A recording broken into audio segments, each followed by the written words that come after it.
Hello Pokemon trainers, welcome to another Pokemon Tea Time. Grab your tea, grab your snack, and get ready to talk about some Pokemon fan art, specifically regarding regional forms. If you're a more recent fan of Pokemon, or someone who wasn't on social media back in the olden days, you might actually not be aware of the fact that when Gen 7, the Alola region came out, and the first instance of regional forms, that was pretty much a direct response to the massive social media fan art trend of people drawing Pokemon in regional forms. For several years, fans had been creating regional forms and posting them online, and everyone just loved this idea, so they got a lot of traction. But it is of course still not impossible that this was all just a coincidence and that this massive fan art trend just happened before Game Freak released their own. But I kind of personally doubt it. I think they're actually kind of listening to fans, or at least like keeping an eye on the fandom. I'm not saying I don't think Game Freak is creative enough to think of these kinds of ideas on their own, but I do think this was inspired by fans. Game Freak did, however, kind of change regional forms and make it into their own thing compared to what fans did, and I think that's kind of interesting, and I may be the only person in the entire world who cares about this, but I'm still gonna make a video about it, just in case there's one other person like me who's like, yeah, that's kind of interesting. So let's go. So first, let's look at what's canon. The Pokemon gets a new form with a new type, usually with lore that kind of reflects this environmental change. Vulpix is an Arctic fox because it lives on a snowy mountain. Executor is tall because of the strong Alolan sun, or perhaps the lack of sun is what turned the regular Executor so short. Galarian Meowth was filled with love and perfection and is the perfect being. Hisuian Gudra hadn't lost its snail shell yet to become the more slug-like dragon it is today. That sounds disgusting. When I think about it, that sounds disgusting because I don't really like slugs, to be honest. But anyway, some are harder to grasp than others, like why did eating pancakes allegedly turn Alolan Raichu into a psychic type? And why is Galarian Weezing a fairy type again? I don't know. But these form changes are mostly obviously quite different than the regular forms. It's quite a big change. Sometimes they even have a completely different evolution than the original form. But anyway, that's not really how this regional form trend started. So when fans did this, again, years before any official Pokemon, they didn't usually go quite as far actually. The trend also didn't stay exclusive to, regional forms. It was a lot bigger. And rather than forms, which is the word we've now adapted to because that's the word they used in-game, they were more usually known as variants or even breeds. I think the most popular kind of variant that got the trend really started was drawing grass types specifically as different flowers and plants, because that's such an easy thing to translate, to the real world. This post was from 2011, for example. It doesn't really show what I mean, but because this is the oldest post that I could just find that I know for a fact that I saw back then, I thought I would include it, because 2011 compared to 2016 when the Alola games first came out, that's 5 years prior, and also Alola came out in late 2016, so maybe even nearly 6 years prior. And side note, it is so hard to actually confirm dates on things online these days because Google is just turning into trash. It used to be kind of easy to find a source of an image. It's gotten so hard. I don't know what Google is doing. They're ruining their own platform thingy. Anyway, that's a topic for another day, but not for this channel because this is a Pokemon channel. And also, I will try to put the name of the user and platform where I found the artworks, but a lot of the time it's just Google because it's really hard to find original artists. I still want to show them in a documenting way of this phenomenon and this trend, but I'm sorry, I don't know the artists. So if you know them, please comment, because I would love to actually, credit them properly. And it annoys me that I can't, but anyway, when I know the name, I'll put it on screen. So yeah, a more recent example that was posted this year on Twitter /PokemonX version is this Roselia drawing. So this was more typical of what you would see even back then. You have a very easy translation from Roselia's roses to different kinds of flowers. And another example was Celebi here, drawn as different kinds of onions and leeks, which is very funny. Now I also want to mention that this was kind of already a thing even when the trend started, but specifically almost only for Bulbasaur. Drawing a Bulbasaur with a pumpkin on its back specifically, I would even say it's like a rite of passage for artists. Everybody does that for Halloween, and everyone thinks they're so original. We all do it. So this was kind of a thing. And of course, as the trend went on, it just spread to different Pokemon and types. You can do it with any Pokemon. You just need some imagination.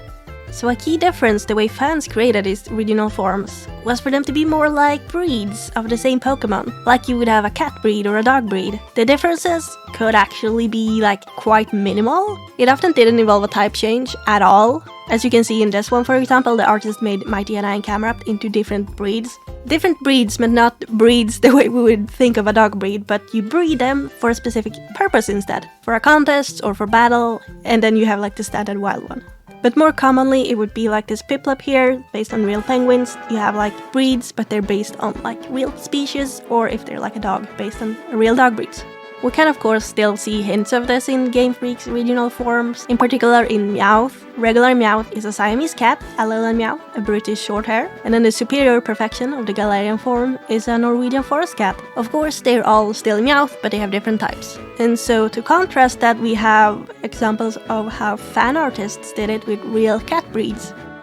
But of course, we can't do this video without mentioning another huge fan art trend, Pokemon fusions. This Duskull, for example, was posted on Tumblr in like 2015, so at least a year before the Alolan games came out.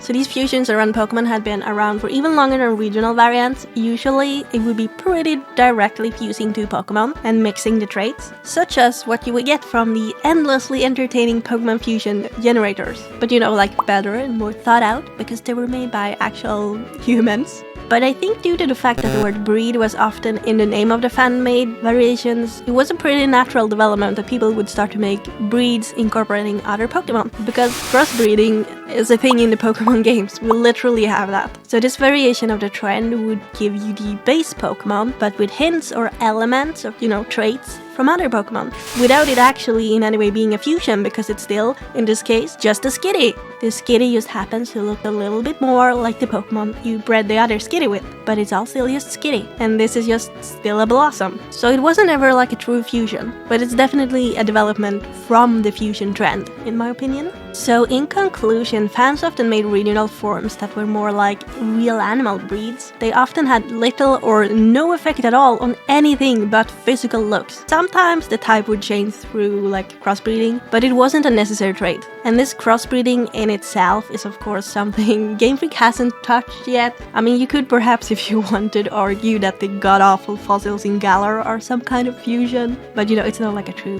fusion of Pokemon in my opinion either. But the way fans did regional variations was mostly just like another kind of shiny. It's a purely aesthetic variant that kind of expands on what a single Pokemon species could be, like within its own species. So a Pokemon might be fluffier because it's in the cold Sinnoh region, but it's not a change of the type to like ice, like Alolan Vulpix is, for example. And I do think the way Game Freak changed it to be a complete change, I think that's a pretty good way to handle it. Because this way they can have more Pokemon with different types and all and everything. It like feels like a new Pokemon, but without actually increasing the dex number at all, which makes it a lot less intimidating.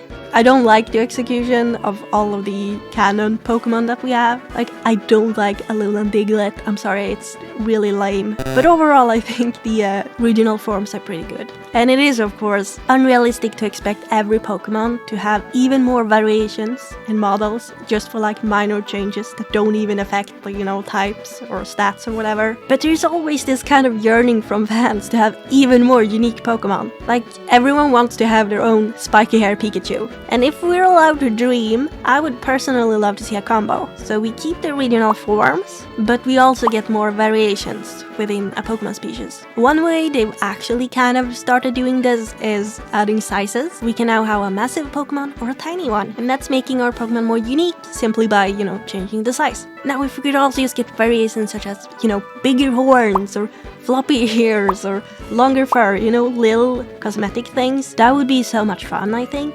But I think that's way too much to hope for like 1,000+ Pokemon. Something they could add would be like another shiny variant, having a second shiny. I think that would be really cool, and I would like to explore that as another topic another day. So maybe next time we'll be talking about shiny Pokemon. This is where I almost ended the video, but there is one last important piece to mention. One thing that changes the game completely. One of the currently last forms we got, Bloodmoon Ursaluna. So Bloodmoon Ursaluna acts as a regional form without actually being a regional form. Like, there is no type change. There are a few differences, like a special ability and attack. The stats are also a bit different, but it is officially not a regional form, despite only existing in a specific region, and there's only one of it. And I think this is another way they'll keep making new forms. They're just gonna add like a unique form of a Pokemon that may only exist as one single Pokemon. And I'd say this is like a tiny bit closer to what fans were doing. You could have like a very special individual one. So it seems we kinda in a way get the combo I was hoping for, hopefully. Of course we won't know until the future when new Pokemon are revealed. Okay, that's all. Thanks for watching. I'll see you guys next time. Bye!